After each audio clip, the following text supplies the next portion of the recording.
Welcome to our channel. Backing up call logs from Shopify ensures you have a record of customer communications for reference and compliance. Step 1.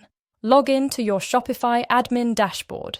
Step 2. If you use a third-party phone system integrated with Shopify, navigate to that app in your Shopify admin under Apps. Step 3. Open the phone or call management app you use for handling customer calls. Step 4. Look for call history, call logs, or reports section within the app.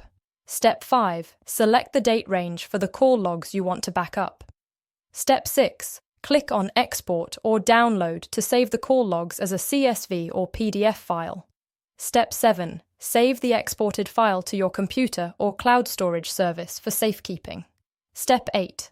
Set up automatic exports if available, or create calendar reminders to regularly back up your call logs to maintain complete records. Don't forget to like this video and subscribe to our channel.